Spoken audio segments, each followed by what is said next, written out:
Hello and welcome to The Strong and the Geek, your weekly update on everything nerd culture, pop culture, political satire culture, fast food restaurant culture, culture club, chameleon culture, and pretty much any other thing that may or may not have the word culture in it. I am your host, Josh Ramirez, and today with me I have my special guest host, not Phil Collins. How you doing, my man? Oh, I'm doing good. I can totally not feel it in the air tonight. Oh, that's fantastic. Um, I love the way that you do not feel things. Yeah, I don't. Yeah, you will not be in my heart. She is not an easy lover. Oh, definitely She's a very not. hard lover. Oh, my favorite kind. Well, you might Why are we talking like this? you might need to get the bleep buddy ready. Wait, what? Well, we're gonna whip out the sound effects right away. Bazinga. Oh God, oh bazinga! That's a Big Bang Theory thing, right? Yeah. The bazinga. Well, the funny thing is, I have a friend who became a listener this week. He went back and listened to our old episodes, and he told me his one point was like, "Hey, you guys really need like a catchphrase." I was like, "What?" He goes, "You should have like a catchphrase, like after you like burn somebody, you'd have something to say." And he mentioned that like on Big Bang Theory, Sheldon says bazinga. And then he listened to last week's episode, and he was like, "You know what your catchphrase should be? Take that, Hollywood." All right, fair enough. I like it. Take that, Hollywood. Just even out of context, if we're like just talking about like, yeah, dude, Star Wars Rogue One was really good. Take that, Hollywood. Yeah, how dare you think it wasn't? I give this Pop-Tart a 4 out of 10. Take that, Hollywood. Booyah. So what'd you get into this week? Well, this week, big exciting news that I was very happy about. I got to see the new trailer for Batman the Killing Joke. Oh, how was that? Well, obviously, for the listeners out there who are, for whatever reason in the world, not familiar with the Killing Joke, it is probably one of the most famous Batman stories there is. It's written by Alan Moore, so famous for writing Watchmen, V for Vendetta, a long run on Swamp Thing, like I mentioned before. So a very interesting kind of guy. So the Killing Joke was written by Alan Moore as kind of his last Batman Joker story. So it has big components in that. It is the Joker origin, so we finally get kind of where the Joker came from. Obviously, they don't reveal his name because that's not something coming out until actually now with the DC Rebirth this month. But B, it just really shows how awful the Joker is because he does some really, really messed up stuff in that one. Oh, yeah, absolutely. And, which I'm not going to spoil it yet, but until I talk about just little things shown in the trailer. I was going to say, we spoil everything on the show. I know, that's why. Well, let me finish my lettering and then take that, Hollywood. Yeah. But C, it's also has a really ambiguous ending, because some people think it's the story where the Joker is killed and gone, and other people are like, no, that doesn't make any sense because it's in continuity now officially. Well, it's been in continuity, and the Joker's still alive, so right. Then the ending that some people argue doesn't make any sense. So basically, the trailer just gives us our first real glimpse into what it's going to be like, that it's really going to, like, the artwork looks very similar to the graphic novel, that they got Kevin Conroy to be Batman and Mark Hamill to be the Joker, so the iconic voices for Batman and the Joker will be there. And it's straight up hard R rating. Oh, yeah. Well, in this one, so here's the spoilers you were waiting for. Barbara Gordon gets shot and paralyzed by the Joker. He also takes a bunch of pictures of her, naked. He subsequently strips her naked and takes pictures of her bleeding. Yeah. He beats up Commissioner Gordon, strips him naked, and shackles him and tortures him, and then tries to make him go crazy. And then a lot of people think that Batman cracks the Joker's neck at the end of it, which is the ambiguous ending. So yeah, the hard R rating, not a surprise. Pretty fair, yeah. I'd say. I mean, the Joker's pretty evil. Like, if you think about it, everything Batman related, if it was actually based on the books, should probably be an R rating. Absolutely. So, but yeah, so I guess I had the opportunity to see the trailer, and I'm super psyched about it. I gave the trailer a 9.5 out of 10. Awesome. I haven't had a chance to see the trailer yet. I'll probably check it out after the show. Check it out. What about you? Well, following the same kind of DC trend, I was watching some other movies that I had not had a chance to see yet. Like last week, I watched a bunch of big feature films. You mean this week DC animated movies? This week I watched some DC animated movies that I hadn't had a chance to catch up on. I saw Batman vs. Robin, Justice League versus Teen Titans, Throne of Atlantis, which I'd seen that once before, but I couldn't remember anything about it, so I Right. rewatched it. I checked out Assault on Arkham, Okay, cool. and finally I watched Superman Unbound. Okay, so I'm going to ask you for your out of 10s for each one of these because I've seen them all and I love them all. Okay. Batman versus Robin, I love that they brought in the Court of the Owls. I think that's one of my favorite villain storylines and whatnot. Yeah, they're very cool. So for that one, for me, I'd say it was probably like an 8. Yeah, I would have given it an 8 also. It was really good. The artwork, I love the artwork on all these newer Batman movies. Yeah, I don't know do you know who the artist? I mean, clearly they probably have like a team of The artists. animators, and I have no idea who it is. Yeah, because all the different all the suits look the same movie to movie. Oh yeah, because they're trying to create an animated universe that they all take place in the same universe. I love the Batman suit. Yeah, it's really in this cool. universe. It's really cool. And you know what? At first, I didn't like how they drew Superman, but he's growing on me. Oh, I like Superman a lot. He's got the New 52 vibe. Yeah, I like the Wonder Woman costume. It's The New 52 costume. It's a little bit more conservative, but it also seems like a bit more actually ready for combat. Oh yeah, absolutely, like a warrior. Like the Linda Carter, she's gonna pop out the top of it. The 70s were about popping out of a lot of things. Yeah. And I love the Green Lantern and Flash costumes as well. Yeah, they're cool. They seem more battle ready than just a spandex suit. That type of thing. Flash kind of looks not super different, but the Green Lantern one does. Well, there's a little bit more edging. It looks like there might be some padding or something to the suit. Anyway, regardless. So Batman versus Robin, I'll give it an 8. Justice League versus Teen Titans, I didn't hate it, but I felt like a lot of it was I didn't need that super long carnival scene where they played Dance Dance Revolution. Oh, I thought that was hilarious. I thought it was funny, but it just seemed like it was way too long. For that one, for me, it was more like a 6.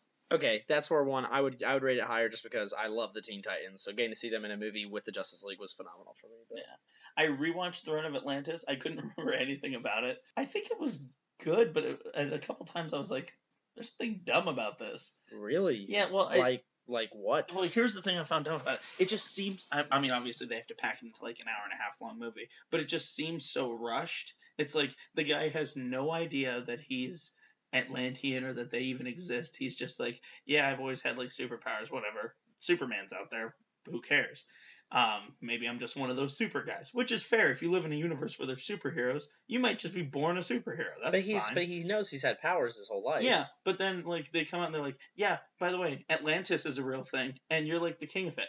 And he's like, shit, all right. And then he goes into the ocean, and he literally is just like, hey, I can talk to fish now. But no, he knew he could talk to. He was talking to that lobster in the beginning. No, but it doesn't talk back. No, but we don't hear it talking back. In his head, it's talking back to him. No, but when he's in the movie, he actually says to Mira, he tells Mira hey, I can talk to fish now. Literally at one point in the movie, they come to his rescue. I don't recall that bit. Yeah. But anyway, but then he makes the sharks attack them and stuff. All that stuff is awesome.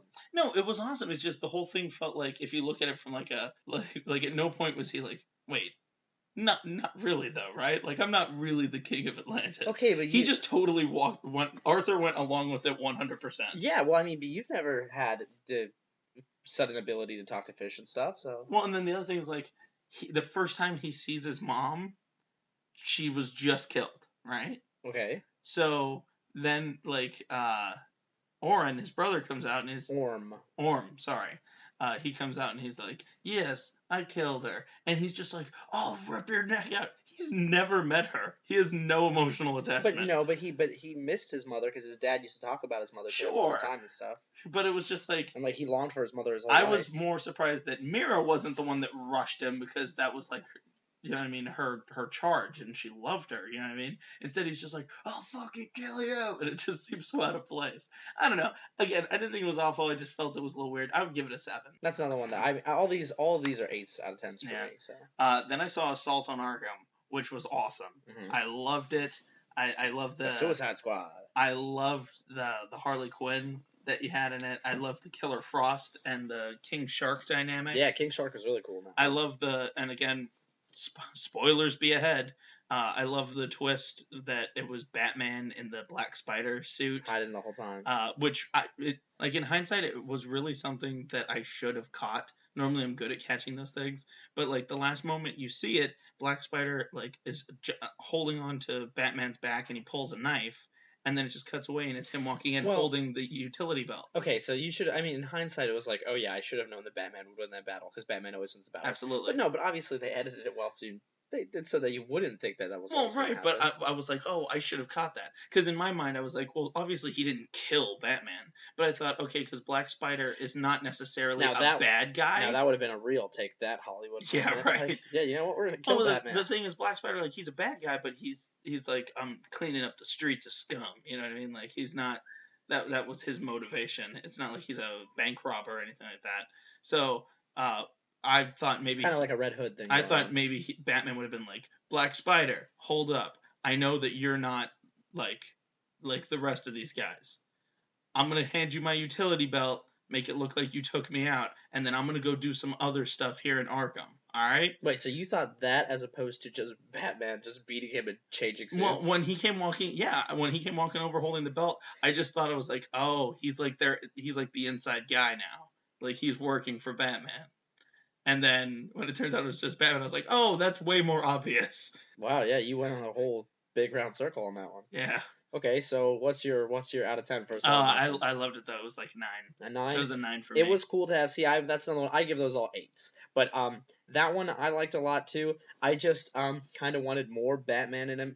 I wish if it would have just been called Assault on Arkham, that'd have been cool. I mean, they tagged the Batman name to sell it. Yeah. But it was definitely a Suicide Squad. Yeah, it was not a Batman movie. I will tell for all of you out there who have never seen this one and you're wanting to and you don't know a whole lot about the Suicide Squad and you want to prep yourself for the Suicide Squad movie coming out in August, watch Assault on Arkham. It gives you a great introduction to all of them, and you get to see. It's not going to be all the same characters, clearly, because we don't. But still, it's close enough, and the core story. It gets you introduced to how the Suicide Squad works, how they kill them. If Amanda Waller. You get Riddler in there's kind of cool, and there's a really funny Harley Quinn Deadshot sex scene where she says Yahtzee. Yeah. So she's like, I got a scratch. I need you to help me itch, and he's just like, all right, whatever. Yeah, whatever. All right.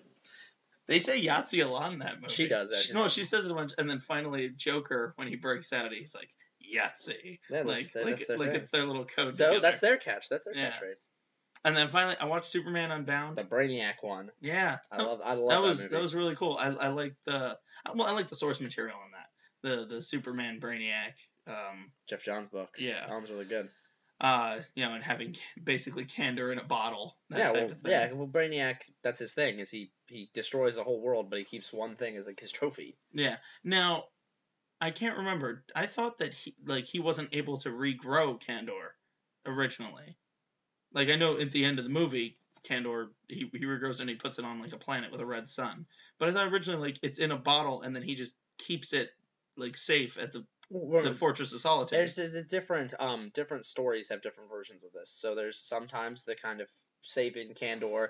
Usually the continuity is that Kandor is the city that he keeps in the Fortress of Solitude, and he communicates with them. That's from time to time, kind of that's the version I was familiar with. But that's actually so in the Dark Knight, the Master Race right now. The Master Race is referring to the citizens of Kandor being found a way to free themselves, and they're attacking the world now to get their vengeance, and that's what that book's actually about. Oh, weird. So actually, yeah, and in the newest issue that came out this week, they have like totally defeated Superman and incapacitated him. It looks like they killed him, but I'm fairly sure they haven't. And and then they actually they sent a message and they're like, people of Gotham, you have 36 hours to kill Batman, or we are going to destroy Gotham City. And that's where it kind of left you on a cliffhanger that the people of Gotham City are now like raging to find Batman and kill him. Weird. So yeah. I liked it. I mean, I'm not as keen on the artwork in that one as I am on what they've been doing with some of the other movies. Well, this one's older. This one's like 2012 or something. Yeah. But that being said, I love the story of it, and I love any interaction between Superman and Supergirl. Kara. I always think that they have a great dynamic back and forth. Yeah. I like Crypto. I like when Superman and Crypto hang out. You know, anytime Crypto shows up, I leave. No, I hate that goddamn dog. See, I have come to have a real soft spot in my heart for all of those like kind of silly fringe characters. Crypto, Bizarro, Mixie's Pitlick, Detective Chimp, like all of those silly guys. I actually really enjoyed it after reading them in the books. Yeah. Well, for me, Superman Unbound, I'd give it an 8. I think it was good. Yeah, it was good. Good. I think we can both agree to all the listeners out there, if you want to be strong and or geek, just watch the DC animated movies. Yeah, seriously, watch them all. For whatever the Marvel live actions have up on the DC live actions right now, because of having more films, or whatever, DC animated blows the Marvel animated out of the water. There are some good Marvel animated ones, sure, but they're not nearly to the same caliber. Yeah, they fall short. Like the Ultimate Avengers animated movies are sweet, but you only get 2 of them, and they're not super long, and I don't know. I just feel like they don't adapt the stories as well as the DC animated and again, movies there's a lot of them, and you can watch them and enjoy them, but the DC animated ones, they just seem to have more heart. You know, and I promise you that the Killing Joke is going to be just totally badass. I cannot wait. Yeah. All right, so I really wanted to talk about the 3 big DC shows this week, though. The CW Flash, shows? Arrow, and Legends of Tomorrow. All right, go for it. What's up? All right, well, first, with the Flash, as many of you, if you've seen it, you know what I'm talking about. This week we have the Flash. We have the Flash, but we also have what seems to be in that ending, kind of a call to the Flashpoint paradox sort of thing. Like he's lost his speed, he has to recreate the experiment. Yeah, which I love. I love that idea. Yeah, that gave him his speed. Flashpoint's one of my favorite Flash stories.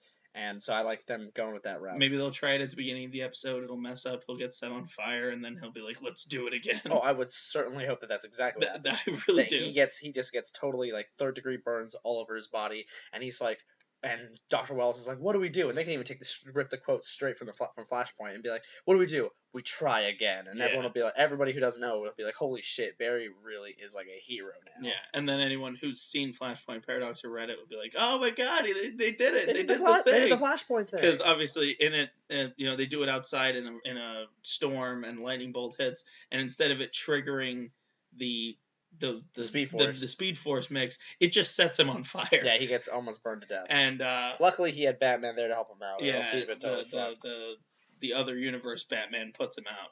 There's also the fact that Wally West is still being held prisoner. You mean Caitlin Snow? Or Caitlin Snow. Yeah, sorry. Caitlin Snow is being held prisoner. We saw Killer Frost get killed. Yeah. Which was pretty heavy. So now she's dead Frost. Yeah, she's nothing. Oh, can I just add that she's killed Frost? Can I just add that Killer Frost and Caitlin like interacted with each other? Like I seriously thought it was 2 different people. Like that acting was superb. So she definitely embodies it as a different character. I thought that was fantastic on her part. Yeah. And it makes me wonder, seeing Killer Frost get murdered in front of her eyes, but she was talking about like her relationship with her family and stuff.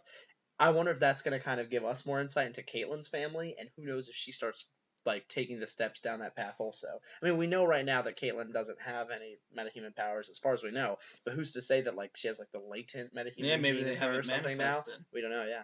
I mean, it took a long time for Cisco to show up. Yeah, for his vibrations to start vibing. Yeah. Which, by the way, I also am super stoked to see his becoming more into the role of vibe. Now he's got those sick sunglasses and everything, and just like he knows now that he can control his powers and stuff. Well, and clearly his powers are actually crazy because he can like open up portals to other universes. Yeah, of course, and also he can like rotate a can without touching it. Yeah, it's so like if he had to. Yeah, everyone's like, "Oh my god, what brand is that?" And he was just like, yeah. And it's like, "Oh, it's a Coke." Wait, we want to see the true nutrition effects. I got you.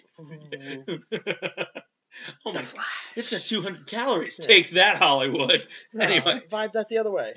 The other point about that I think might be important, what I was trying to say about Wally West earlier, is that I think that something involving this experiment, or possibly in him getting his speed back, is going to end up like at the finale with Wally West also, like maybe he falls into a coma. You know what I mean? And then in next season he'll wake up and have speed like Barry Allen did. Yeah, I agree with you. I just think that my take of how it's probably going to go is that how they stole Barry's speed and gave it to Zoom. I think that when they're retrieving the speed, somehow something's going to happen, and Wally's going to get some of the speed too.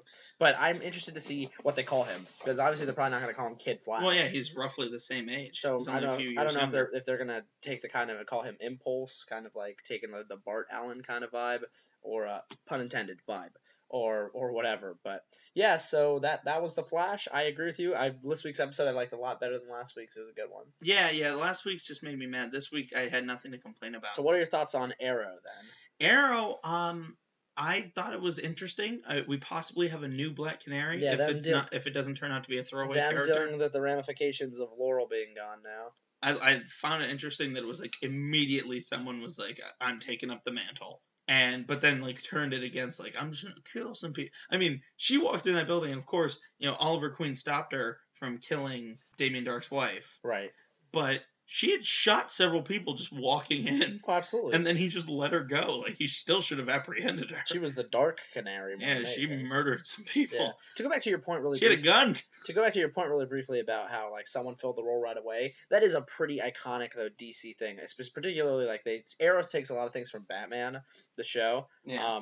And in Batman, anytime Batman, like, Bruce Wayne disappears, someone picks up the mantle of Batman, like, the next day. Yeah.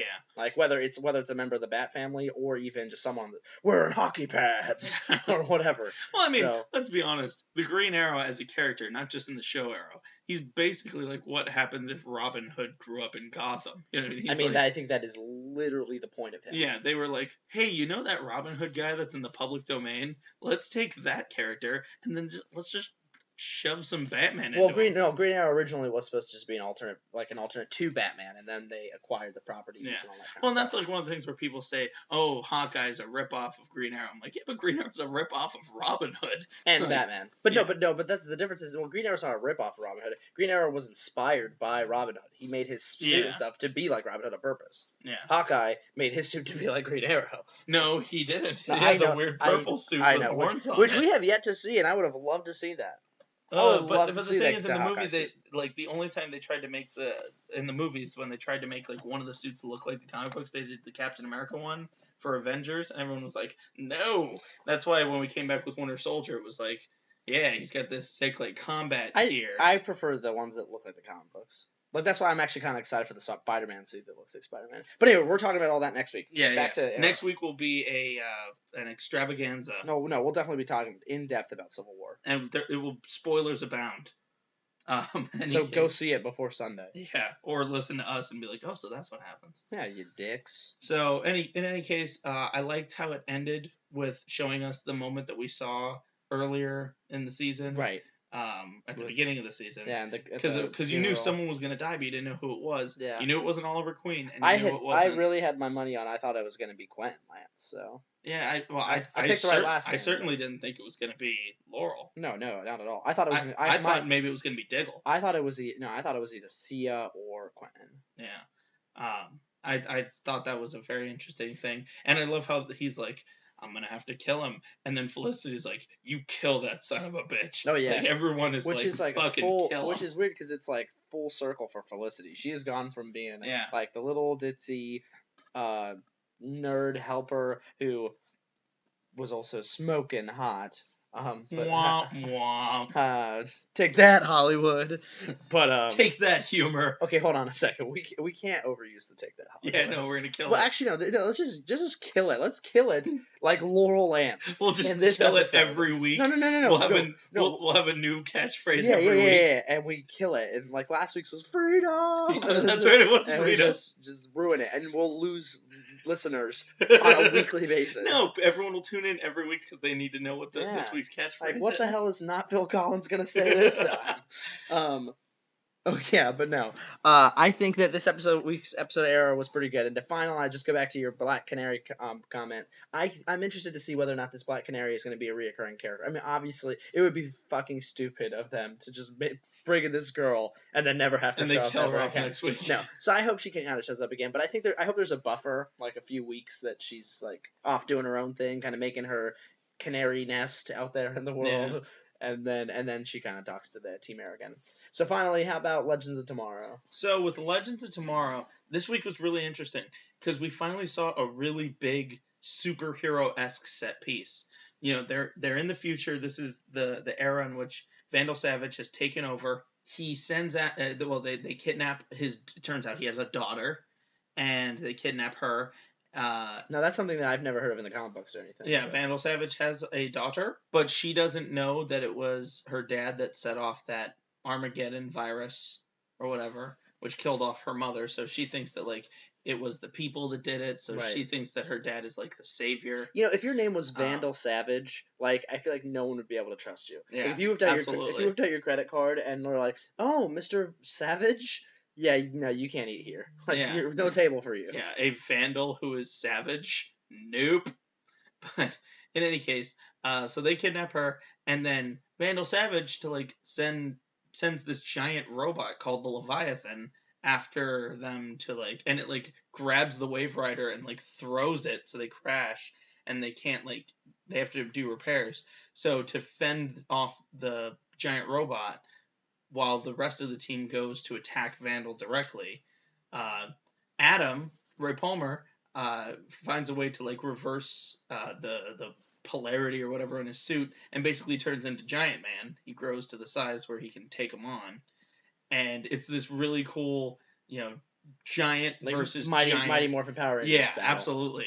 Where they're all like slow motion the whole time, throwing these big punches. And Zack Snyder style. Shooting lasers at each other, and finally Ray manages to like literally punch its head off. That, you know what? The cool thing about Legends Tomorrow, though, I will say their special effects are pretty sweet. Yeah, it was neat. Yeah, it was neat. All the CW shows have. Meanwhile, the whole team goes to take on Vandal directly. Shiara has used some magic gold or whatever. She melts it on her mace so that it can damage him, and you should see the look on his face the first time he gets hit, and it like they do this like magic shockwave sort of thing to imply that it actually hurt him. Right. He goes flying backwards, and his face just like opens up with fear. Right. And then she just beats the shit out of him. Yeah. She has him down like on the rope. She's about to like crush his skull when all of a sudden a guard runs in. She turns on him. She hits him. And it was the mask comes off, and it turns out it's that reincarnation of Carter. Right. Now he's unconscious,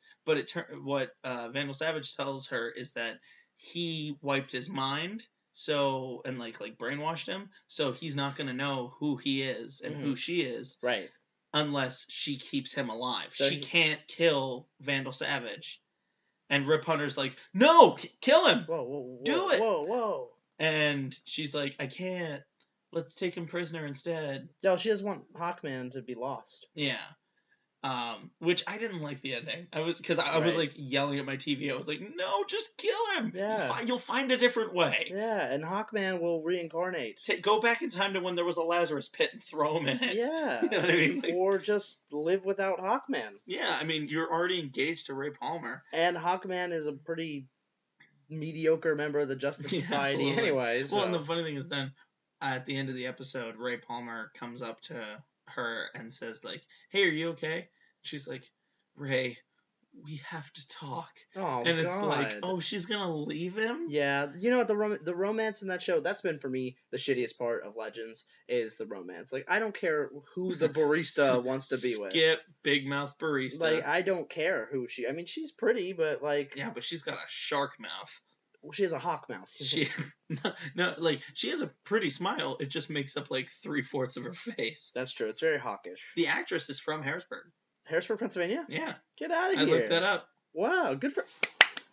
And Take that, Hollywood. And she's only like 23 years old. And she's Hawk Girl. Yeah. She's from Harrisburg, PA. Have they called her Hawk Girl? Like, have they by name called her Hawk Girl? I know that Cisco did early on. Yeah, but have they since called her, or they just call her Shiera? Well, it's for the same reason they don't call Sarah Lance the White Canary, and they don't call him Captain Cold or Heatwave. They just call them by their names. Yeah, which is kind of, I guess that takes kind of like at what they do like in Justice League, where they always call them like Bruce and Diana. Yeah, I mean, like if you were hanging out with these people all the time, you wouldn't be like, quick, Hawk Girl. But they always call Green Lantern GL. I don't know, they call him Hal sometimes, like, but usually they call him GL. At least the Flash always calls him GL. Well, you know what? That might be because it's like a rank. Being a Green Lantern is like if you knew someone. I think it's because it's his nickname, dude. I think it's just they just call him. Yeah, GL. but what I'm saying is like they say like Lantern Jordan. You know what I mean? Right. It's not just their identity, it's their rank. Yeah, but I'm saying like they like the Justice League, who doesn't give a shit about his rank. Yeah. There's like, what up, GL? Like, how's it going? Yeah. You want to get on this game also, of Candyland? GL's pretty sweet. It's like a nickname. Oh, it's a cool one. Yeah, I like it. I mean, I might just start calling people GL. Like, GL. All right, that part was GL. Strong and the geek in the butt. Sunday night. Hot bright shooting up the bunghole. Oh. Bunghole. All right, moving on. All right, so I think it's about that time that we move on to our Geek of the Week. Geeks of the Week. What? Yes. Well, you see, the thing is, up until now, we have not had a female Geek of the Week. A geekette? Is that what you call a geekette? No, you still just call them geeks, you misogynist. I know. I'm joking. They're all dudes to me. We've had 3 men and a chimpanzee, which was a male chimpanzee, yes, by the way. We haven't had any women, and this week it was actually a big week for women in the U.S. military. There were 3 different women that have accomplished major things, their firsts. So I said, you know what? Let's go ahead and make 3 geeks this week. Wait, did any of them achieve the rank of Green Lantern? No, none of them have made the rank God of Green damn Lantern. it. But we have the first female infantry officer. Okay. Her name is Captain Kristen Greist, I believe. Captain Greist? Good for you. Greist. I don't know how she actually pronounces it. Okay. She is a captain. She is expected to graduate from the Maneuver Captain's Career Course on Thursday. That is awesome. Good for you. Or maybe that was just this past Thursday, so maybe she has already. So very good for you. All right, geek number 2. First female infantry officer. The second is actually the first female combatant commander. Oh, man. This is General Lori Robinson. Good for you, She's Lori. an Air Force general. Here's to you, Mrs. Robinson. Her confirmation was approved without opposition. Oh, wow, good for her. She was straight up. Don't you love 2016? That we yeah. can talk about this kind of stuff? Absolutely. Now we just need the first, lesbian general. Or gay general. That'd be cool, too. Yeah, so that'd be cool. Yeah. So she'll be the first combatant commander, and this one is a potential. She was actually a potential geek, or she's a geek on well, she's a geek automatically. Okay. This is Colonel Cindy Jebb. Okay. Colonel Jebb. Good for you. She's a department head at the U.S. Military Academy of West Point, but she could become the first female dean in the school's history. Oh my god, that'd be awesome. Which is over 200 years that West Point has been in establishment. Sure, yeah. The Senate has to endorse her selection. She was actually tapped by President Obama, nominated. That's awesome. Which is, fantastic. So, good for you. Hashtag yes all women. Yeah, so Captain Greist, General Robinson, and Colonel Jebb, we salute you, and I don't mean that thank you for your service. Facetiously, and also congratulations on your awards, Geeks of the Week. And for advancing the cause of women in the military. Now, you ladies step it up and earn the Green Lantern ring. Yeah, absolutely. Then we'll be Geek of the Year. Have we had any female Green Lanterns? Yeah. Look, have you really? Have we? We're not going into this. Yes, there are plenty of female members of the Green Lantern Corps. I know that there are female members of the Green Lantern Corps. I mean, human women Green Lanterns. Yeah. What? More than one? No. But one of the most, actually, right now, there's 2, Simon Baz, and then the other Green Lantern, who Simon Baz is kind of like Hispanic, and the other Green Lantern right now is a female, but she actually started as Power Ring. The Power Ring from the Crime Syndicate took over her. Oh, okay. And now she's actually finally just become been accepted now as a Green Lantern. But she's really good with the Power Ring. Yes, I knew there were female lanterns. I was gonna say I meant a human. Like Arisia and I meant a human Green Lantern woman. Oh, okay. Well, I mean, I'm familiar with Guy Gardner, Hal Jordan, John Stewart, Kyle Rayner. I'm not familiar with the rest of the Corps. Well, okay, gotcha. Well, you should be, because Tales of the Green Lantern Corps has a lot of cool stories that are not from our Earth sector, or our space sector, I mean. Well, fair enough. So, congratulations to all 3 of you. We'll be giving you shout-outs on Twitter, as we do. So, I think without further ado... The main event. We can go on to the main event. So, this week, we were discussing... how sometimes when we're watching a film, a peculiar thing happens where after a scene ends or there's a change in setting or even a character just says something, we look at each other and say, wait, what the fuck? Oh, yeah. Well, here's the other thing. We have decided that this being our 5th episode, we're going to do what we call the 5th week top 5. Yeah. Where we count down our top... We each have a top 5, so it actually makes 10. Wait, 5 and 5 is 10? Yeah, for all of our math majors out there. Take that, Hollywood. Take that, maths.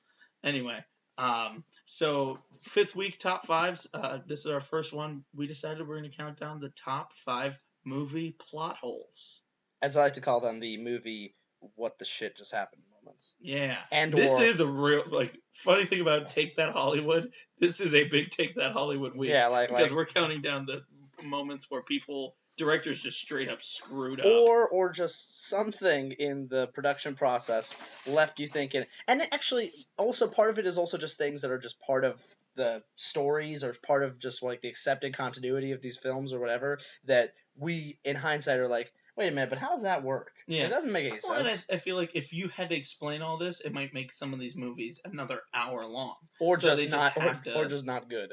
Well, some of them aren't great to begin That's with. right. So start knocking, getting us out the gate here. My number 5. Number 5 is in reference to the Flintstones, and so Flintstones movie. You just mentioned that the Flintstones movies are god awful, and I agree.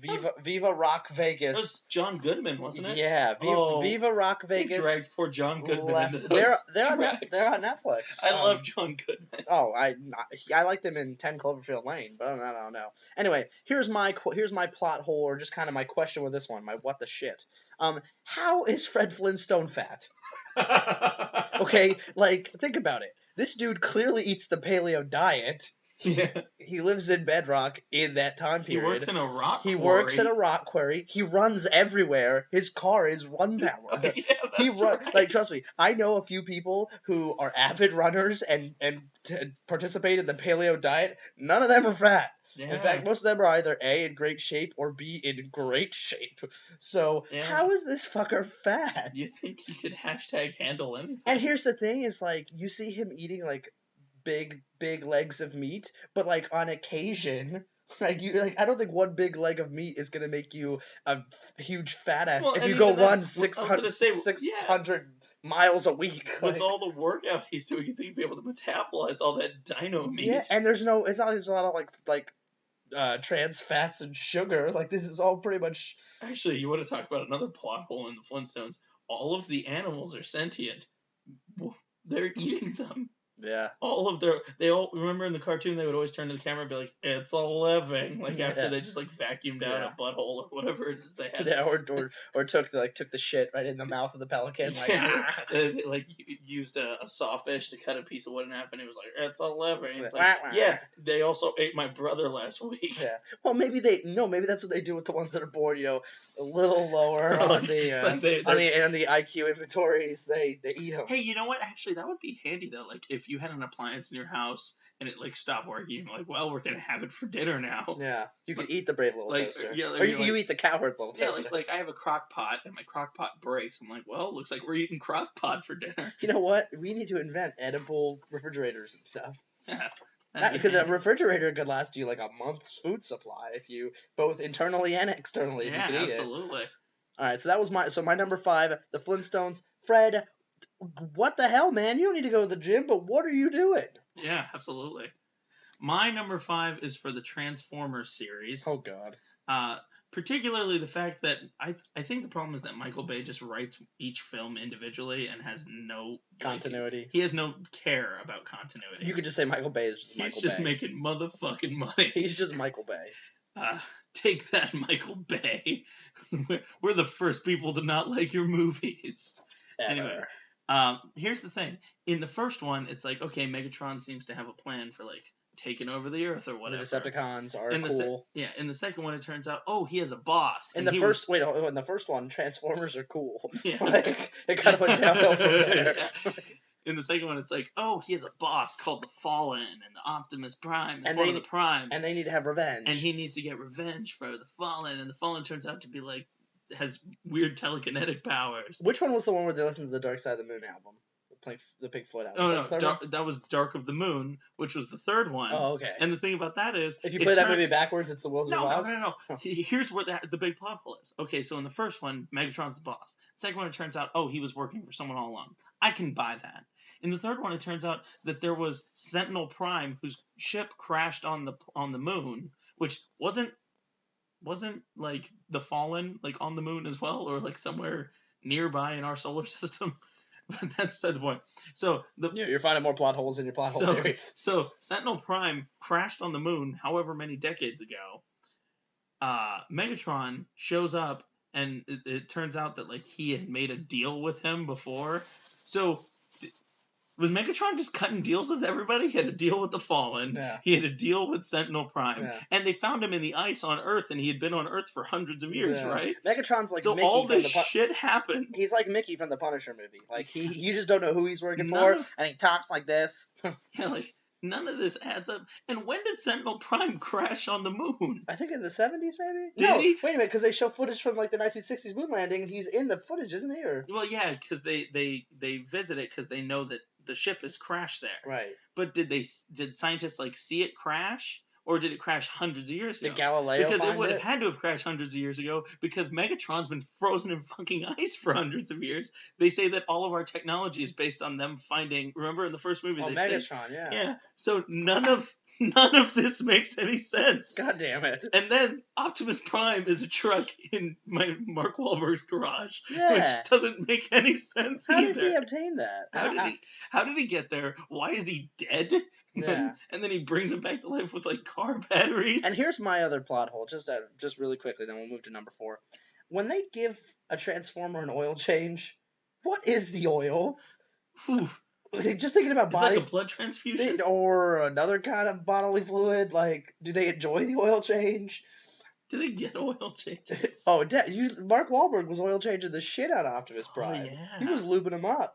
Yeah. Like, okay, number 4. Do you think putting like the gas tank, like the nozzle in the thing is like putting a finger in the beehole? Butt plugs. Like, Yeah, it's butt plug. do you think Bumblebee's like, And he turns his radio to like the erotica. this is love, Yeah. doo doo doo. All right. So Number 4. okay, so number 4 for me in the Lord of the Rings, Fellowship of the Ring, when they finally decide we need to take this ring to Mordor and destroy it to save Middle Earth. Why the shit didn't they just call the Eagles, which Gandalf has on speed dial, fly to Mordor and just drop it off in a little package into the volcano? Problem solved. See you later, Sauron. We're going to Shawarma. Like, This is one of the biggest like plot holes that people talk about on the internet. and I think that like some people have said like, oh well, Peter Jackson has made comments or J.R. Tolkien wrote a little note like they couldn't do that. It's against the rules.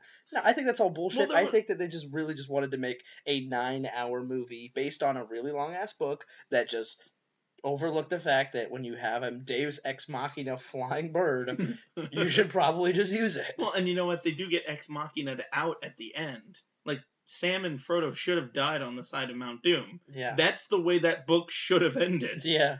But instead it's just like, but then the bird saved The him. Eagles saved them.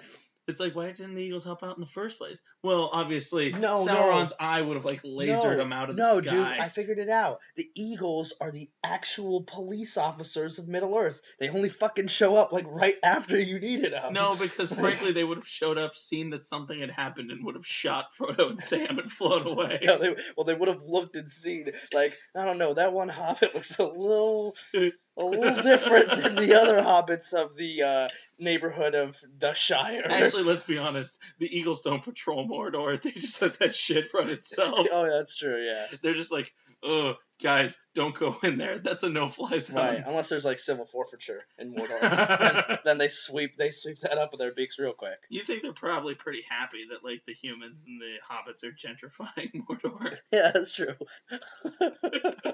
Gentrifying Mordor. Oh my goodness. All right. But yeah, so I don't know why no one thought like why wouldn't Gandalf just carry like an extra butterfly to slowly release with a wide angle lens in the air and get the eagle come out? There is a really cool fan theory that explains that Gandalf had that plan the whole time, but he just couldn't say it out loud because he was always afraid that he was being monitored. So he was trying to guide the whole fellowship in the direction of the Misty Mountains to go up to meet the Eagles somewhere so they could fly secretly, instead of the Eagles flying the whole way across Middle Earth and being spotted. But then they had to go through the Mines of Moria instead of going through the snow pass, and he ends up falling, and that's why just before he falls, he tells them, "Fly, you fools." He's trying to hint at them instead of come out and say, like, "Look for the Eagles," and then falling down a hole. He's like, "Fly, you fools," not meaning run away, like, go see the fucking Eagles. But then they get out of the cave, and they're like, "Wow, Gandalf died.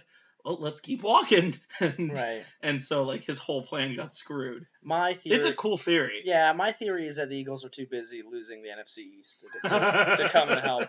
That's what I thought happened. All right, you're number 4. Well, their beat was all of the realms to the north. No, you know what it was? It's because Chip Kelly wanted to run a hurry up offense, and so they were like hurry up, we don't have time to fly to Mordor. All right, my number 4 is Toy Story. Oh, which one? The original one. Okay, let me hear it. Here's the plot hole in Toy Story. Buzz doesn't think he's a toy, yeah? Yeah, he thinks he's an actual astronaut. Yeah. Then why does he freeze when Andy holds him? Oh, God.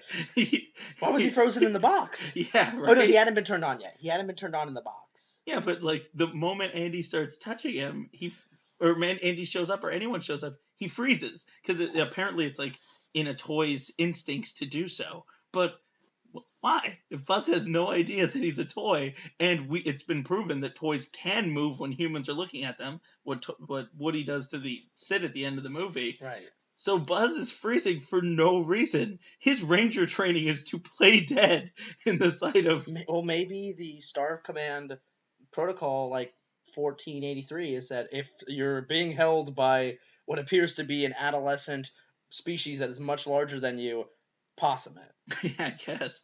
Also, if we're going to talk, this isn't really a plot hole. It's just like a moment where I was like, wait a minute. And I was an adult thinking back. When he points his little laser at Sid's toys, he says, I'm changing it from stun to kill. And then he starts firing his little laser beam. And it's like, in his mind, he's murdering all of those toys. He was prepared to, commit toy genocide. And then Woody uses his karate chop action, which apparently the Rangers at least know hand-to-hand combat. Right. Again, that means that in Buzz's mind, he's like, first of all, this guy's manipulating my body in a way that I don't understand how this is working. And second of all, how does he know to trigger my combat moves? Right. Well, also, if he thought that he was an actual astronaut, not a toy, wouldn't he freak the fuck out when he, looked at his arm and saw the little screws, in, his joints? What did they do to me? Well, I assume he probably thinks that's part of his suit, but then he figures out that it's just a sticker, and he pulls it off. Remember that? That was so sad. When Randy Newman's like, and then you're a toy, and you're just a toy. And then just a sticker on your arm. Take that, Hollywood. Take that, Newman. And, my last little bit there is, the other theory I've heard about the movie is that, just in between number 2 and number 3, how many times do you think those poor toys had to watch Andy masturbate? Well, I guess if you want to talk plot holes about, why did... If toys can move... Why did Jessie stay under the bed for years? Yeah, She could have just gotten up when Emily wasn't home, walked out from under the bed, and then sat on the bed, so when she came home later, she was like, oh, there's Jessie. I was wondering where she was. The moment she hits under the bed, she just immediately collapses into depression. Actually, no, it's because... And she stays there for years. No, it's because you don't understand that. So beds have an anti-gravity pull effect on toys, so if you're under a bed, you're crushed. What? I don't know. I heard a theory it's that toys only exist, they only have life when there's someone to play and love them, and that's why maybe Buzz toys aren't alive at the toy store. No, but in the number 2, when they're at the toy store, the toys are alive and able to talk in the toy store. Yeah, but those are the ones that are out that kids can play with. They're the display. No, the ones in the boxes are still talking. Aren't they? The Buzz Lightyears that are all in the boxes start talking or something? No, I think they're all frozen, right? No, Frozen's a different Disney movie. God damn it. All right, number 3. Number 3. All right, for me, number 3, and follow me on this one, okay? In The Matrix 1, excellent movie, I love it. Mm-hmm. But I was thinking about this. So when they get Neo, after he's been talking to Trinity and Morpheus, they go to his work and they catch him. They take him to interrogate him, and they're like, Mr. Thomas Anderson, you pay your taxes, you're a great guy, but on the other side, you're the hacker alias Neo. And then he's like... That's a pretty good Mr. Smith. Thank you. And Agent Smith. And he's telling him how he's, talking to Morpheus, and then Neo's like, screw you guys, I want to go home, we can't prove any of this.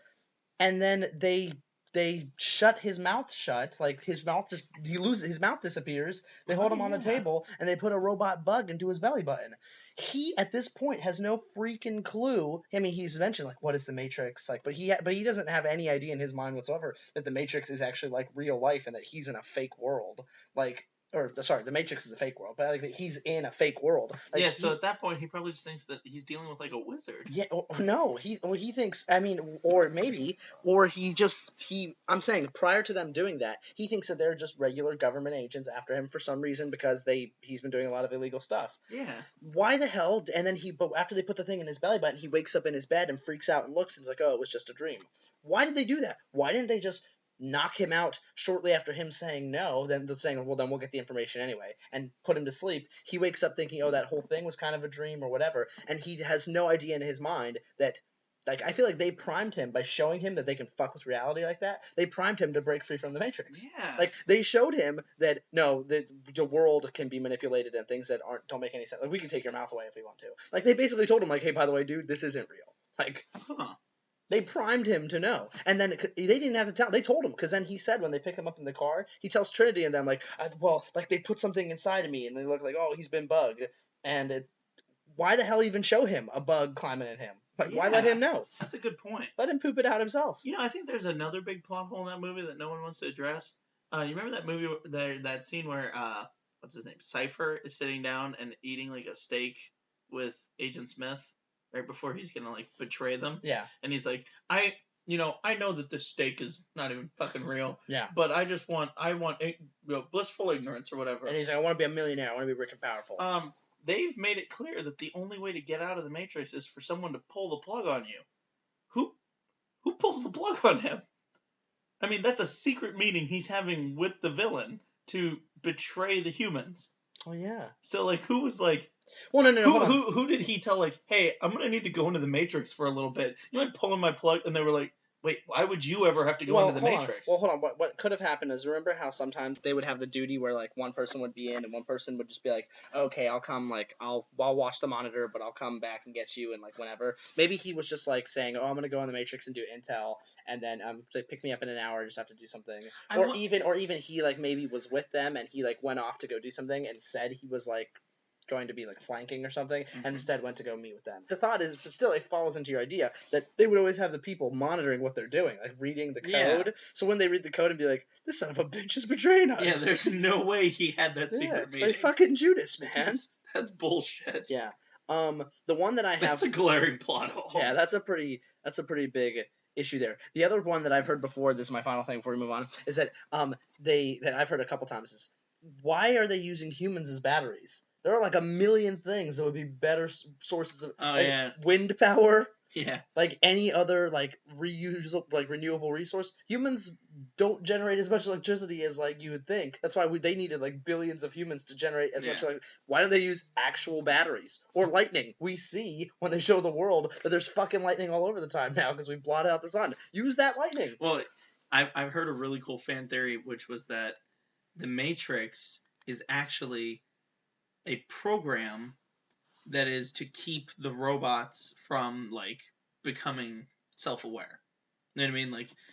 Like the Matrix itself was made by humans. Is a system that robots are using, thinking that they're in control. Oh, so like the whole thing in Zion is just another digital stage that the computers are in. So maybe the humans, when they had the war, the humans actually, instead of like losing the war and the robots taking over, the humans created the Matrix and programmed into the robots, so the robots thought that they won the war, and by de facto, humans won the war. Well, yeah, I think the point that they made was like that humans created these machines, but were afraid that the machines would rise up and find humans inferior. So they created this universe in which the robots think that they're in control, so the robots create the Matrix to subjugate humans that aren't even real.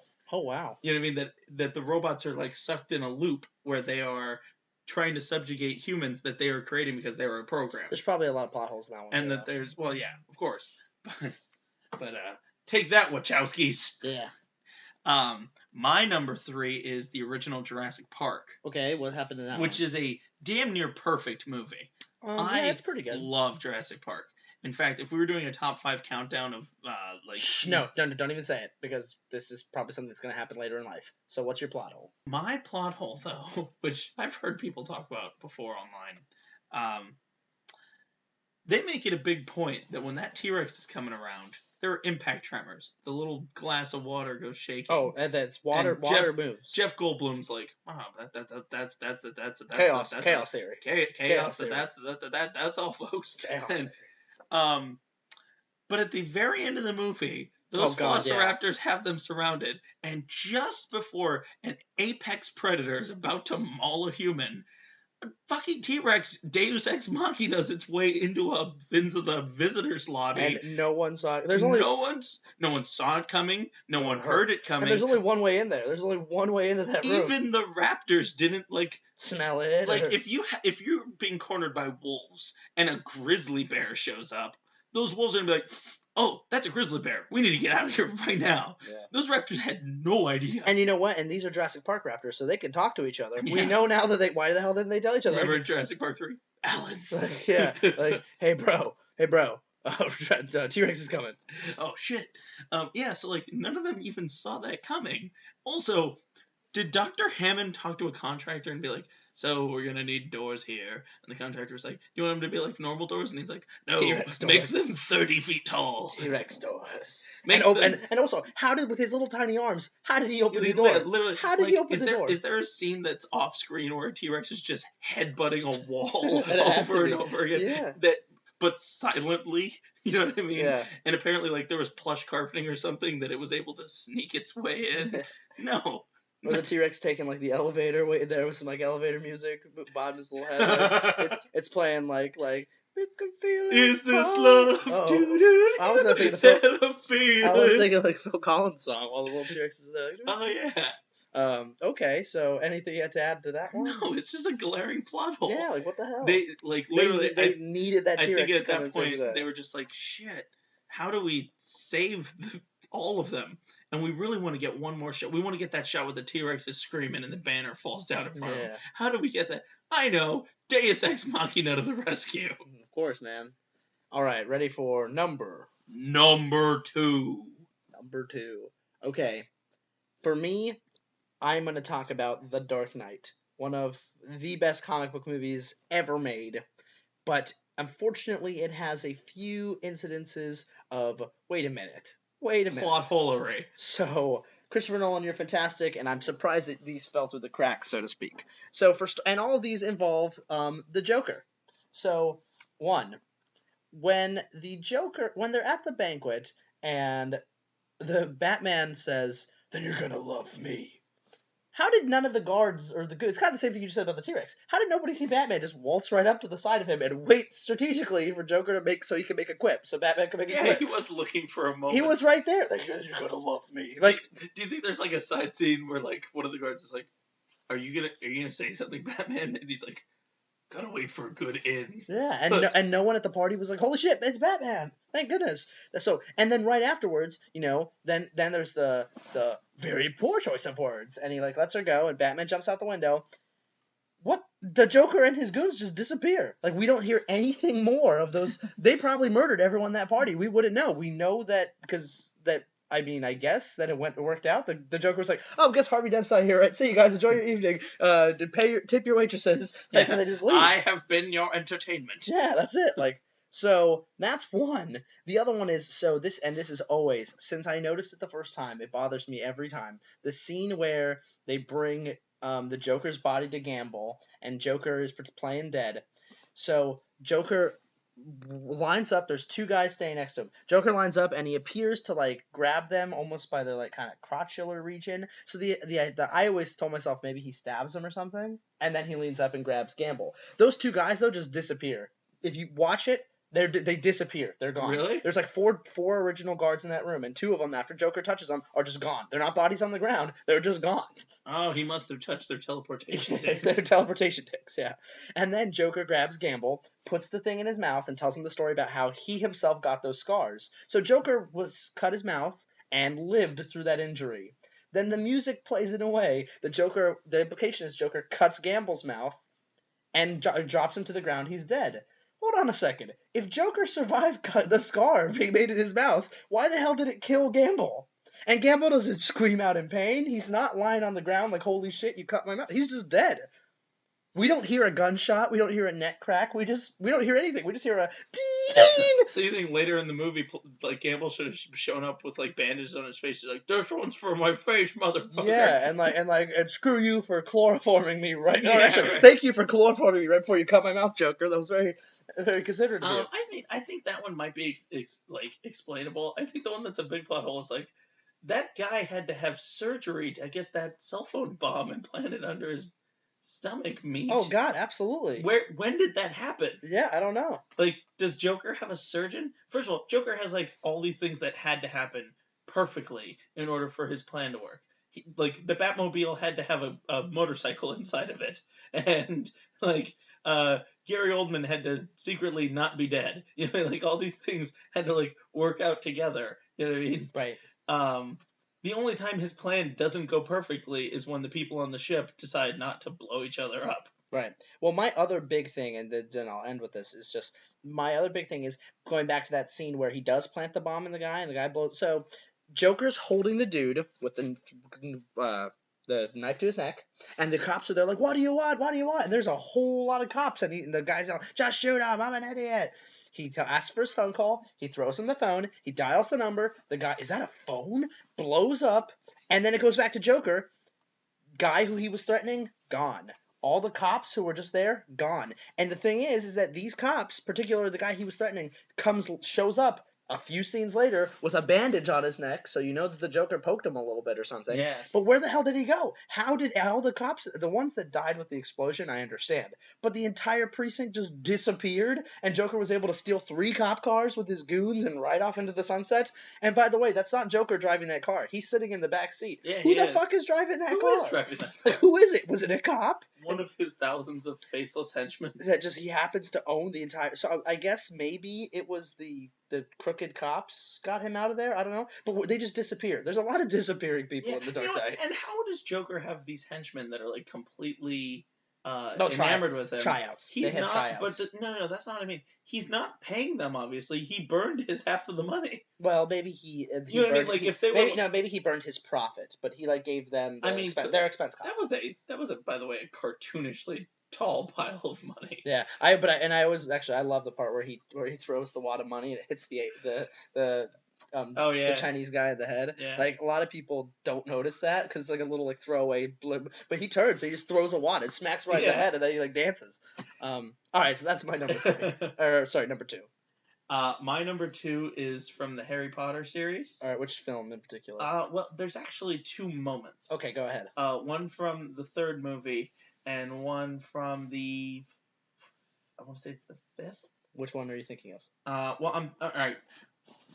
Anyone who knows for sure, please can kick me. I'm talking about 2 particular objects that are plot holes in the universe. All right.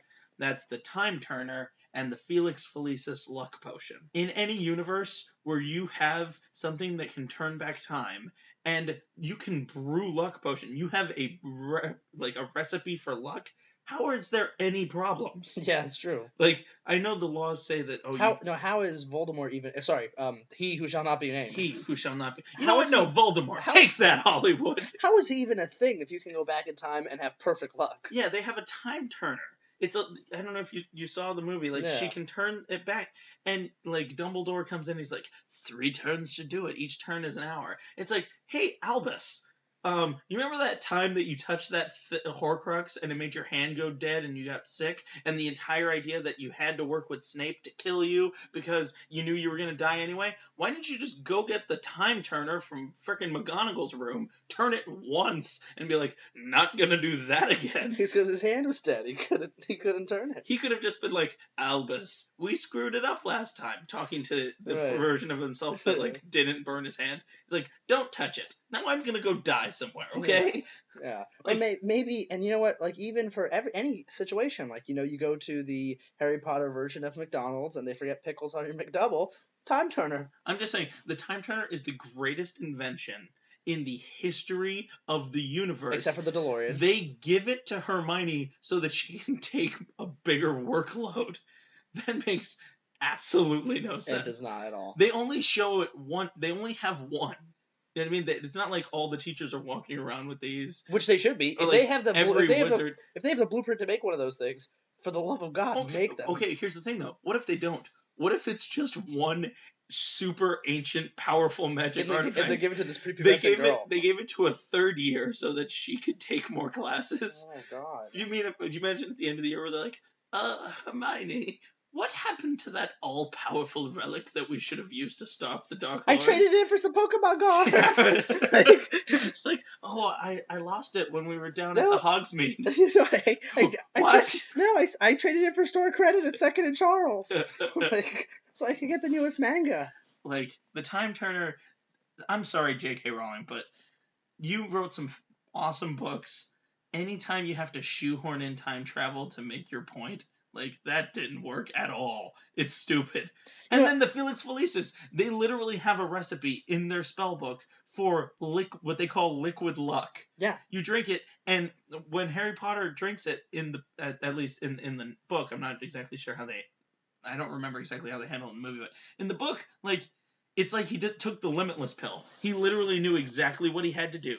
Like, counted steps, like when to turn, when to duck, for everything to work perfectly. Why didn't he take one of those right before the final battle? Are you kidding me? Why doesn't he have that thing in a fucking squeeze-it pouch that he keeps like, under his robe? Mio to put in his water. I mean, he's got an invisibility cloak and a time turner. How does he lose? How does he lose ever?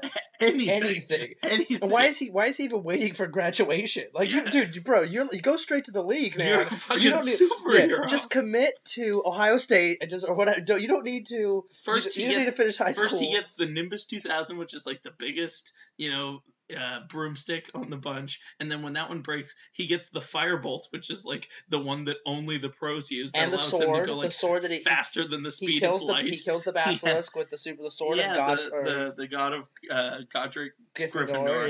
Yeah, he has all the things. What a nerd, and he's such a nerd. Like, you know what? We like geeks on this show, but we're not a big fan of nerds. Harry Potter, you're a nerd. He's a little dweeb. He's a nerd. Luna Lovegood was cool, but he was. I did love Luna. Yeah, he's a nerd. I'm gonna say it one more time. He's a nerd. Felix Felicis potion. And time travel. And time turners. God damn it. And invisibility cloaks. All right, but as kind of a nuisance as that is, let's go to our number one. All right. Number one. All right. Number one for me. In the sixth M. Night Shyamalan, here's a shout out for you. Coming from my professional knowledge of children's psychologists. You're talking The Sixth Sense. I'm talking The Sixth Sense. What is considered to be the greatest M. Night Shyamalan movie? Shyamalan movie.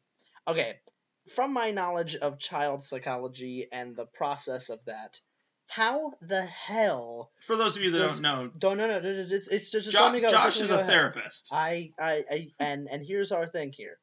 How the hell does Bruce Willis have this kid as a client? And it doesn't make any sense. One, how does he contact the kid? You need to set up appointments with the parent. How does he do that? He can't talk to her mom. Two, how did he get consents to treat signed? The mom didn't sign anything. Three, how did he even know anything about this kid? Like, he doesn't have an office. What does he do during the day? Like, when he's not with that client? Does he see other clients? Does he work for, like, a counseling firm? And they, like, did he ever get a call on his cell phone? And it's like, Dr. So-and-so, whatever. I don't remember the name. Mr. Willis. Yeah, we'll call him Mr. Willis. Mr. Willis. Mr. Willis, we know that you died, so we had a client for you, but not anymore. Okay, well, very often when kids, like, are getting referred, they're referred to by, like, their case manager for, like, whoever, if they have case management. So I'm wondering, like, it's like, hi, this is Judy from Philadelphia County Case Management. We know you're dead, but this kid really could use your help. He's reporting seeing dead people, so right up your alley. And you know what? He reports that he works with a lot of people who don't even know they're dead yet. So really, we think that you are the most, ethically competent to take this case. Yeah, that is a huge glaring plot hole. Like, what the hell? Well, and there's like... And also, how did he figure out when he was, like, at the restaurant there, and with her, and she wasn't, like, talking to him, but he felt really bad? Like, his wife, yeah. Did he not try to pay the bill? And did he realize that, like, when he ordered spaghetti, the waiter just, like, completely... Like, didn't put a plate of food in front of him. Or didn't even take an order from him? Yeah. Like, what the hell? And also, like, when he, like... Is he able to open doors? Because he's a ghost, right? Yeah, and like... How does maybe it's like a poltergeist. good for You know what I mean? no, Like he good. can interact with inanimate objects. Oh, I don't know. Like, good for. But then, wouldn't that freak people out? Like the Oh, restaurant? yeah, absolutely. Like, okay, good for M. Night Shyamalan for filming the movie in such a way that we had no idea till the end. If you've never seen The Sixth Sense, yeah, he was dead the whole time. Yeah. But like, what or the heck? if you haven't seen 50 First Dates. Or anything. Or yeah, that's true. They ruined it. The movie's literally just like, how many times can we spoil the same? Anyway. But anyway, so that's my thing. Just how does it work? If he was dead the whole time, how did any of this get set up in the first place? Yeah. Like, because that kid must have known and be like, all right, Mom, well, I'm going on a walk with my therapist, like outside. Like, okay, have fun. Well, his mom at this point is probably like, she's probably talking to another dead fucking person. But like he was. But his mom, like you think Bruce Willis would be like, well, I need to obviously speak to his mother about, setting up appointments and shit. And a billing. Yeah. His billing info. Yeah. Like, what the hell? Do you think he was just like, pro bono. I'll take this case pro bono. Mrs.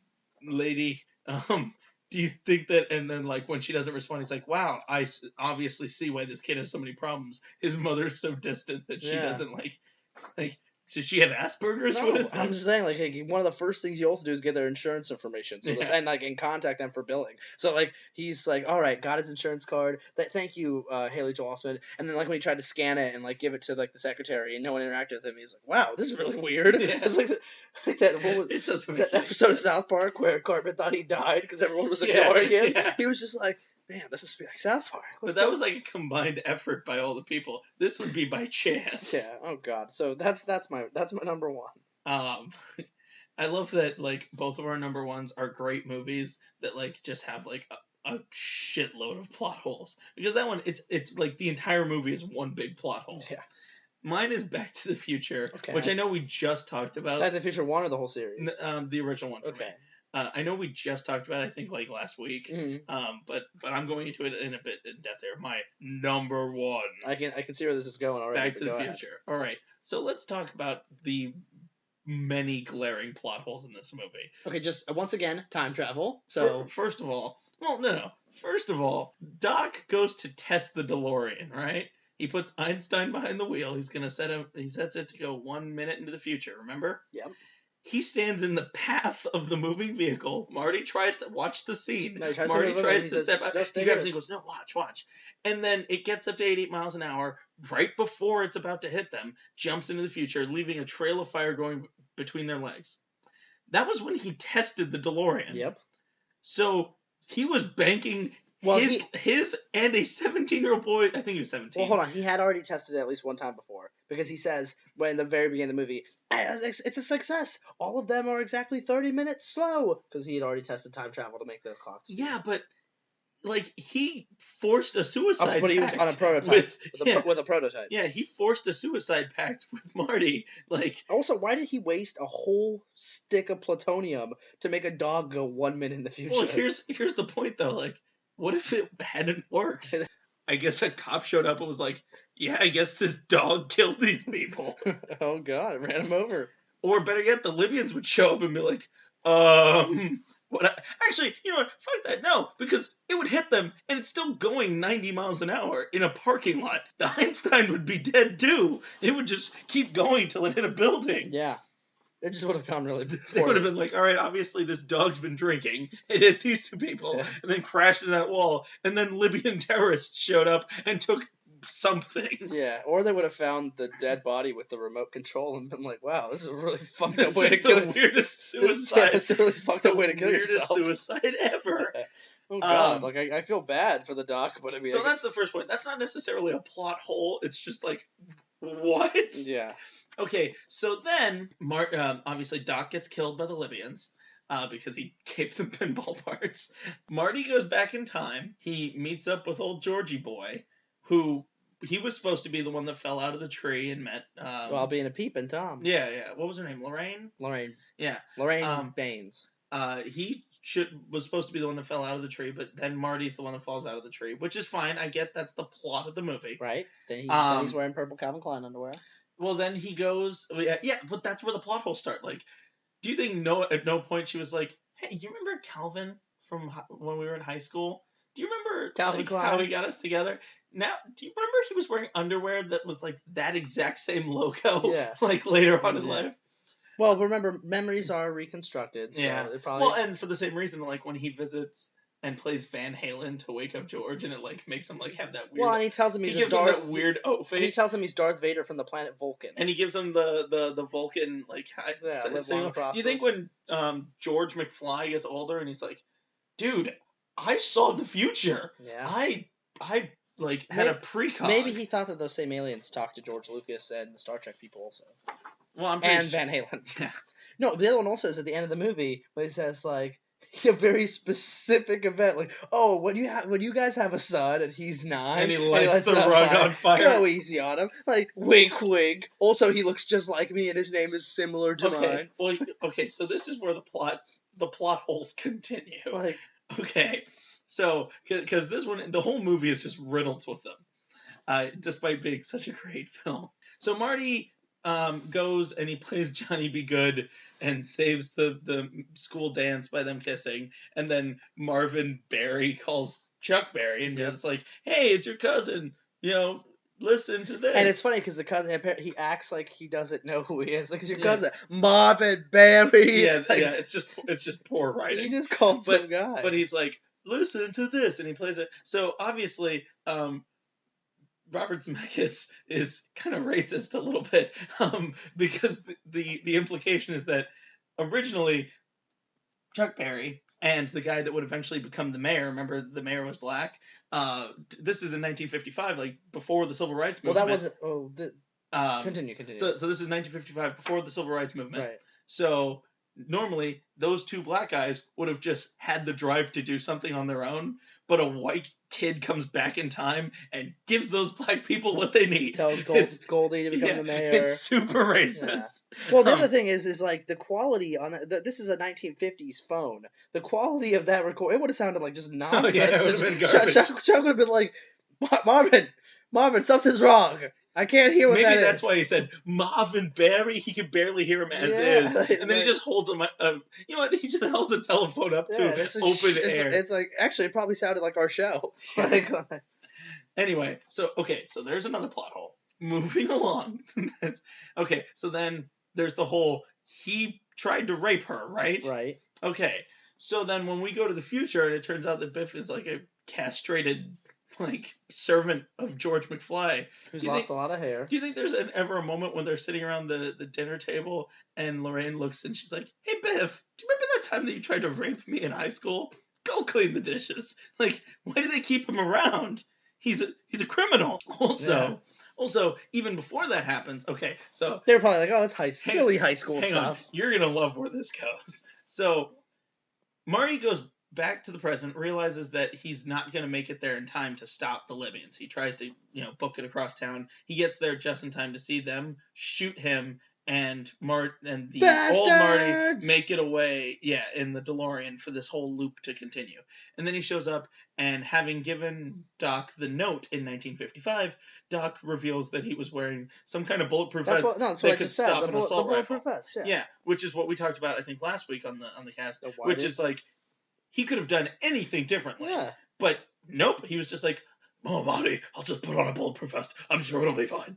And at that point, he would have known. Why would he go through the whole thing and waste the plutonium on Einstein if he knew that obviously it works? Yeah. Marty went back in time. I met him. Also, why didn't they just meet in a different place? Yeah. You know what I mean? Or like just give the Libyans bad information. Like, if you need me for whatever reason, I'll be off I'll be off on La Brea. You know what I mean? And actually, if he knew that was all going to happen, why the hell didn't this genius find another power source that early? That's early. Yeah, because in the second movie, he's just like, it's garbage now for no reason at all. Like, I need fuel. Yeah. Like, pour this beer in there. Okay, right? so there's a couple points left to make. So Marty wakes up in his bed. He comes into his house, and he's like, oh, everything's a little bit different. I got a new truck, and my girlfriend loves me. Yeah, well, here's the thing about that. And she's suddenly a different actress in the next movie. This is biology. His parents would have had to have sex on the exact same night. The exact same sperm out of millions would have to fertilize that egg to make someone that looks exactly like Marty with all of his personality traits and whatnot, right? Right. Like any other sperm, and it's a completely different kid. So even though they have lived a completely different life since George punched out Biff and has lived like a top dog, making money, making Biff his bitch, that means that they still copulated that exact same night using that exact same sperm. The odds of that are like astronomical. And That's then right, that's true. the Marty that was from that timeline, because this Marty isn't that Marty. This Marty is the Marty from the original timeline. So the Marty that grew up in that timeline, he's not in that bed. What happened? The Doc that loves the Marty from the original timeline kidnapped and murdered that Marty so that the other Marty can live his life. Maybe, yeah. Oh, God, yeah. Where would that other Marty be? That other Marty's dead. Yeah. Doc probably sent him, like, into the past with dinosaurs and shit. Or, Maybe to the Flintstones. Or with Einstein. And just did the DeLorean. No, that's what happened. That car hit that Marty. Yeah. He let that Marty get hit. He let that Marty die. He killed him. Oh, he man. killed that Marty. I don't And know. then, to make, like, matters all the different. So, now we have, you know, he's in the future, the different version of the present. Everything is perfect, even though... You're really going off like on that this one, Marty. by the way. Yeah. No, there's a lot in this movie. That Marty's dead. This is the last point. So then, at the very end, what happens? Doc shows up in the DeLorean, and he's like, we need to go to the future, Marty. And he's like, what's wrong? He goes, we get in trouble. He's like, no, it's your kids. Yeah.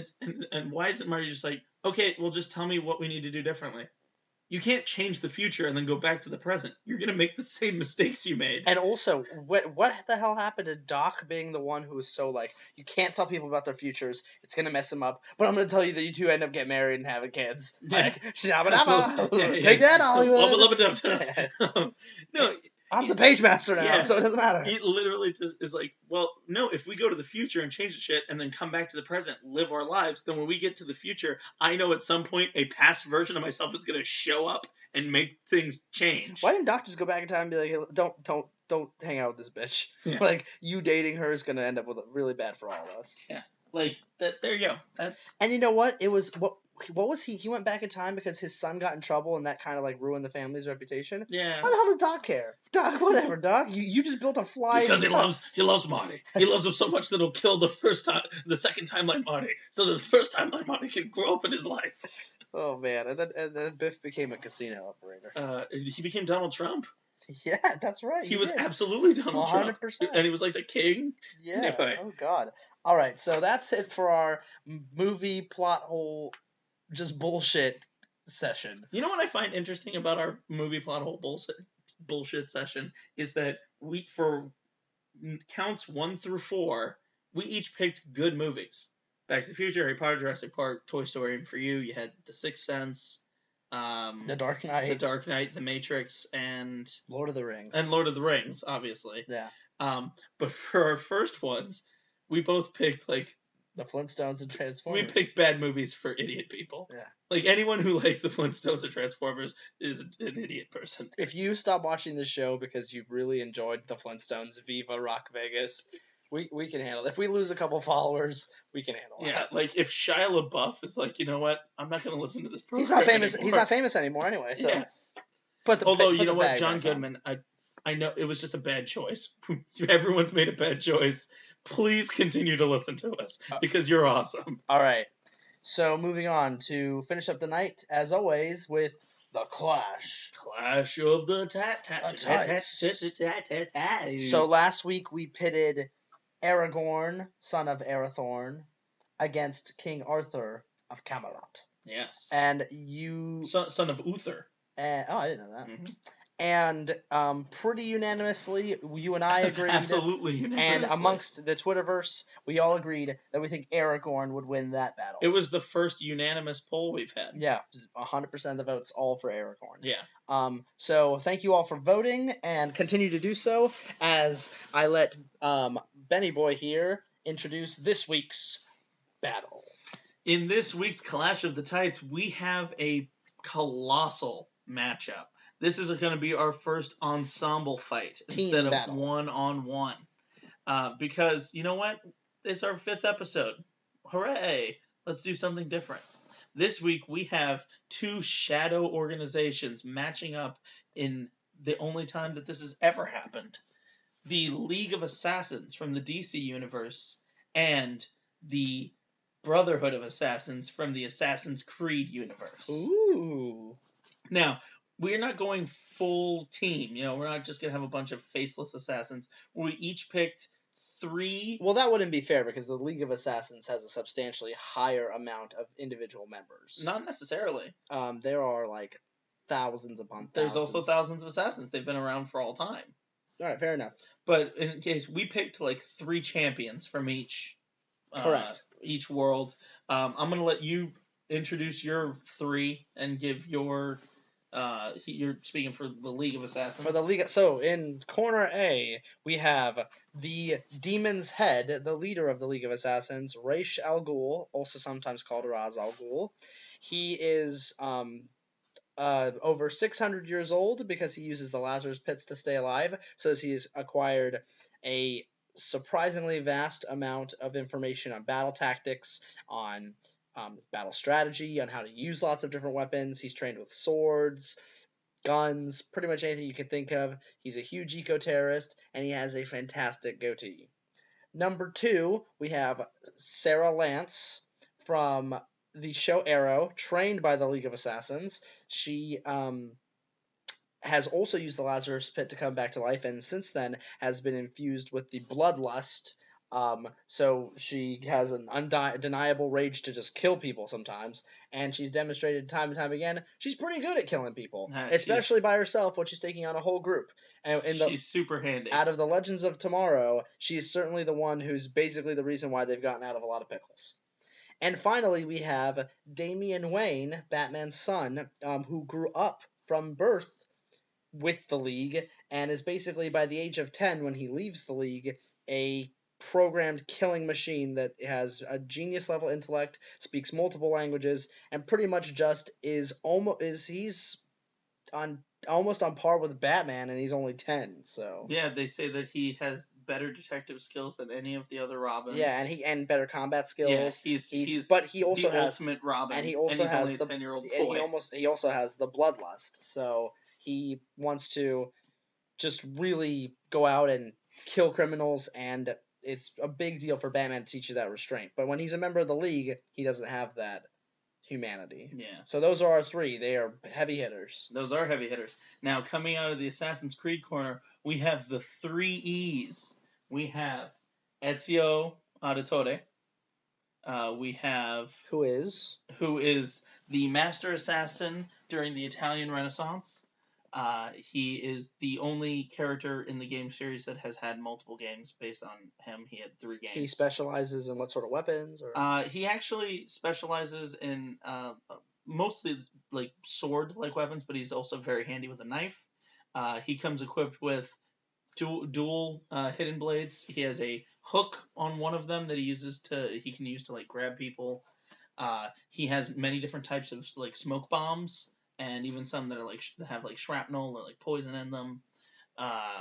He has a throwing darts. He has a crossbow. He has got a one-shot pistol loaded on his gauntlet. He is just strapped to the teeth. And he is he's a born leader. He's the master assassin. All right, number 2. Number 2, we have Edward Kenway. This is the pirate captain assassin. He fights dual-bladed with cutlasses, so using a sword in either hand. He also has the iconic hidden blade. He only has the one, though. He also has strapped 4 pistols on him at any time. Flintlock pistols? Yeah, and each one of those pistols is double-barreled, so he can fire off 8 shots before he's out and has to reload. Edward also has a blow dart gun that he can use to shoot darts that can cause people like poison darts. And he's a scrappy fighter. You know, he's a pirate. He's a pirate, yeah. So he's not opposed to fighting dirty. And then finally we have Evie Fry, who is from the Victorian era of London. She is one of the Fry twins, although I actually think that she's probably the better choice than her brother Jacob. Okay. Evie is a big-time stealth fighter. She's way more sneaky than her brother is, but that doesn't mean that she's not handy in a fight. She uses a cane sword that she keeps under her jacket, which allows her to do a lot of very different attacks, very brutal. She also has a knuckle duster. You know what I mean? Like brass knuckles. That's what I mean. On her gauntlet, which she also has. This is the first time in the series, a Batman-esque grappling hook that fires up that she can rappel up buildings. Okay. She has a revolver, which is a gun that fires is. many rounds. She also has a hidden blade and like throwing daggers and like the whole kit. They all have throwing knives. You know what I mean? The typical Assassin's Creed weapons. Yeah, the typical Assassin's Creed weapon is some kind of a main weapon, a hidden blade, and throwing daggers. There you go.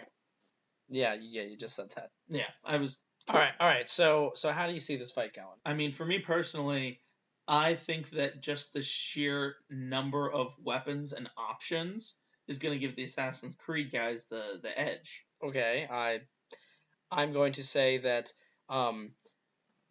Sarah, Damien, and Raish have access to machine guns, so they probably can win pretty quickly with that. But the League doesn't typically Yes, they use no, that's complete bullshit. They firearms? Yes, they do. They're trained in hand-to-hand combat, but they very frequently you'll see them picking up guns and shooting people. So you think that they're going to show up to this fight with SMGs and They're just going to shoot them and the fight's going to be over? They're going to come with anything that they would need to win the battle. So they have access to AK-47s and katanas and smoke bombs and also pathogens that they could release in their camp because Raish could come up with that. I just feel like the resources that the League of Shadows or League of Assassins has is just infinite. Okay, well that makes this one very cheap and topped out. You wanted to pit my champions against your champions. Okay, hang on. All right. So also, if your guys kill one of my team members,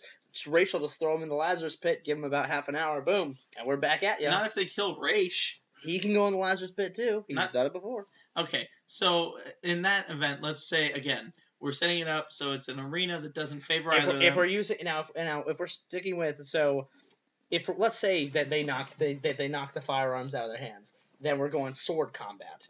Yeah. They're getting in close. I would say that I think Damien in particular is going to be able to kick some serious ass with any weapon you give him. But he's also not just been trained by the League. He also has the Batman component. So I think Damien's going to be the standout here. Here's how I see it matching up.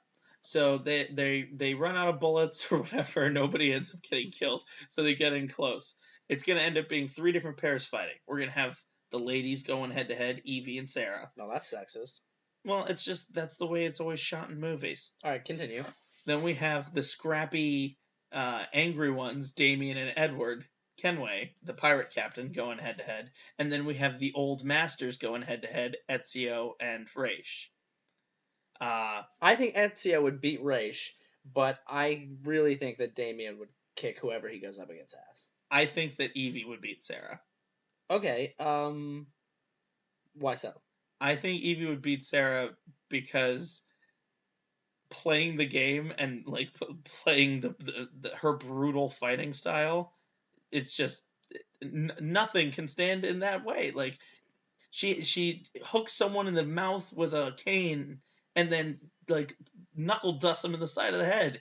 And then when they're on the ground, she fucking puts a bullet in her head. It's brutal. Okay, but Sarah could dodge the hook, use her like a staff or something to trip her, and then flip over her, and while in the air flipping, like throw some throwing daggers and kill her. Or Sarah uses the canary cry and incapacitates her with the canary cry and then kills her. Oh, well, we didn't say whether or not she had the canary cry. She has it. I mean, if she has the canary cry, then she could just yell at all of them before they even got close. This is why I'm telling you, man. That's why I think the league is just because of their difference in eras, they're more suited.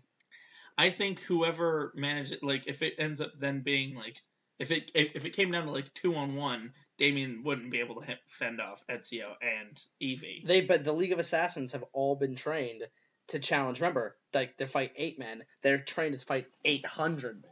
Yeah. They are taught that each one of them has been put through like rigorous training that they can hold themselves out against vastly. Well, but higher the same can be said about yeah. the Assassin Brotherhood. That's what I'm saying. I think any one of these people, if it dropped down to 2 versus 1, they could all hold their own. You know what? I'm gonna say that, like, my bias is saying that I want the Assassin's Creed guys to win, just like your bias is probably saying you want the League of Assassins to win. I think they might fight to a standstill.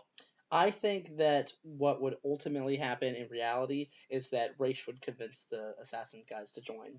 He would indoctrinate them, and they would join the League of Assassins. Brotherhood and Yeah, the League of they Assassins. would be like, wait a second, you want to make the world better? That's what we want to do. And he'd be like, yes, now drink this stuff, like, or something. But honestly, no, for me, it's all about, obviously, yeah, I have the bias, but my bias aside, I think that Damien really is the standout here, and he would be the wild card that would lead the League of Assassins to win. I mean, he's the fucking son of Batman. And I think that the combined power of the 3 E's of the Assassin's world would find a way to overpower. All right, so we're going to send this one out to the Twitterverse, League of Assassins v. Assassin's Brotherhood, and One Sisterhood, to find out who you all think would win our Clash of the Titans. Clash of the Titans. Take that, Hollywood. Yeah. Well, that is going to wrap it up for us this week. Make sure that you check us out on all of the various on thingies. YouTube, on SoundCloud, on iTunes, on calling us up and asking us to repeat a word for word verbatim version of the show. Follow us on Twitter at Strong and Geek. And follow us on SoundCloud and YouTube. And you can follow us. Subscribe and to you can follow us podcast. personally on Twitter at the Ben Ramirez and at Ramrez for Prez. Feel free to tweet us ideas for future shows that you're interested in, future matchups that you might want to see for Clash of the Titans, and of course, as we always mention, DM us dick pics. Yeah, all the dick pics. So you all have a lovely week. And that's us signing out. Make sure you stay strong and stay geek. Oh, man. Chicka chicka. Oh, yeah. Chicka chicka.